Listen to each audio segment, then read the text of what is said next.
Aduh, sejuknya enak kali, Bah. Ya iyalah, kapan lagi kau bisa makan bakso di alam bebas? Enak juga ini baksonya ya. Tapi memang kayak gini ya konsep jualannya, makan di alam, kayak gitu. Iya, kadang jualan di hutan bapak ini, kadang di sungai, kadang di tangkahan. Ya enggak lah, kau pun. Kayak mananya? Di mana ya sebenarnya Bapak ini jualan? Bapak ini punya rumah tempat biasa dia jualan, rumahnya lagi pembangunan. Jadi nggak enak kalau dia harus tutup, lari nanti langganannya. Oh, tapi enak sih suasananya. Rasanya pun mantap kali. Iya, makanya laris bapak ini, pembangunan ekonomi dia, langsung bangun rumah lah. Alah, sosokan pakai istilah pembangunan ekonomi. Kayak ngerti aja lah kau. Ya ngerti lah, ekonominya meningkat. Iya sih, tapi nggak sesederhana itu juga. Sama juga pembangunan ekonomi sama pertumbuhan ekonomi. Ya jelas beda lah, tapi keduanya saling memiliki keterkaitan. Coba lah kau jelaskan. Sebelum kujelaskan perbedaan pembangunan dan juga pertumbuhan ekonomi, masih ingat nggak kau konsep GDP atau pendapatan nasional? Jadi, pertumbuhan ekonomi dan pembangunan ekonomi terkait dengan konsep pendapatan nasional. Nah, terus? Pembangunan ekonomi bergantung kepada pertumbuhan ekonomi, di mana pertumbuhan ekonomi dapat mendorong pembangunan dan juga sebaliknya. Pembangunan ekonomi akan memperlancar proses pertumbuhan ekonomi. Oh gitu. Jadi secara pengertian dulu lah, apalah bedanya?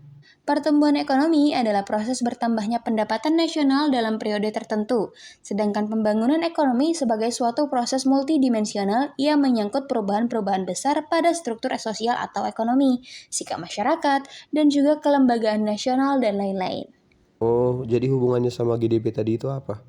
Nah, menurut Todaro, pertumbuhan ekonomi sebagai suatu proses yang mantap di mana kapasitas produksi dari suatu perekonomian meningkat sepanjang waktu untuk menghasilkan tingkat pendapatan nasional atau GDP. Biasanya adanya rumus kau kasih, Nom. Ada juga rumusnya ini? Nah, tentu ada kok. Ini adalah rumus menghitung pertumbuhan ekonomi. LP sama dengan PDBT dikurang PDBT minus 1 dibagi PDBT minus 1 dikali 100%. Dengan LP adalah laju pertumbuhan ekonomi dalam persen, PDBT adalah pendapatan nasional tahun sekarang, dan PDBT minus 1 pendapatan nasional tahun sebelumnya. Jadi bedanya sama pembangunan ekonomi tadi apa? Nah, kalau menurut Sadono Sukirno, pembangunan ekonomi adalah pertumbuhan ekonomi yang diikuti oleh perubahan dalam struktur dan corak kegiatan ekonomi. Tapi, pada tahun 1970 ada redefinisi pembangunan ekonomi, yang dimana ada pandangan yang bilang kalau tujuan pembangunan ekonomi bukanlah kenaikan GDP, melainkan penghapusan kemiskinan, penanggulangan ketimpangan pendapatan, lapangan kerja yang tersedia, dan lain-lain. Nah, itu dilandaskan karena adanya konsep redistribusi hasil pembangunan. Berarti secara pengertian juga berkembang ya, Nomi. Jadi apalah faktor-faktor yang mempengaruhi perkembangan ekonomi? Ada sumber daya manusia, SDA, sumber daya modal, ilmu pengetahuan dan teknologi, sosial budaya, politik dan keamanan, dan juga hubungan dengan dunia internasional.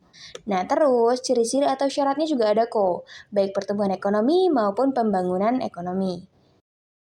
Apa-apa aja itu, Nomi? Adapun ciri-ciri atau syarat pertumbuhan ekonomi yang pertama ternilai dalam pendapatan nasional, kemudian kenaikan dalam pendapatan per kapita, kemudian ada juga kenaikan tingkat konsumsi masyarakat. Nah, ada juga adanya sumber daya produksi, dan yang terakhir berkembangnya teknologi. Sementara ciri atau syarat pembangunan ekonomi yaitu kenaikan dalam pendapatan nasional bruto. Oh, lebih paham aku bedanya sekarang. Kalau kita main game membangun kota, kan pasti adalah strateginya. Jadi kalau untuk pembangunan ekonomi ini, siapa yang merancang? Nah, pertanyaannya bagus banget nih kok. Tentu saja pemerintah.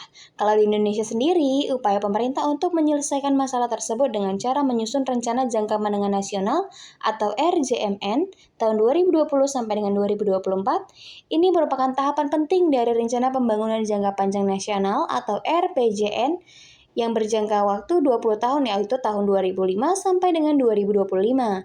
Tapi, ada juga nih kok, strategi pembangunan ekonomi yang umum dilakukan di beberapa negara. Apa-apa aja itu, Nomi? Yang pertama, ada strategi pertumbuhan yang berfokus ke pertumbuhan ekonomi. Jadi, sistemnya dengan melakukan pembangunan ekonomi untuk mendukung pemilik modal. Kemudian hasilnya akan merambat ke kalangan menengah ke bawah atau disebut juga dengan trickle down effect. Bah, Berarti kan kalau kayak gitu makin ada lah ketimpangan antara orang miskin dan orang kaya. Kok bener. Tapi itulah, kayak mana lagi? Itulah syarat supaya terjadinya pembangunan ekonomi. Tapi tenang, masih ada 2 strategi lagi. Strategi yang kedua yaitu strategi pembangunan dan juga pemerataan. Strategi ini menekankan peningkatan pembangunan melalui teknik social engineering, melalui penyusunan rencana induk, paket program terpadu oleh pemerintah, dan juga pemerataan yang dilakukan secara bersamaan. Oh, ini ya strategi yang mengatasi masalah yang muncul karena strategi pertama tadi.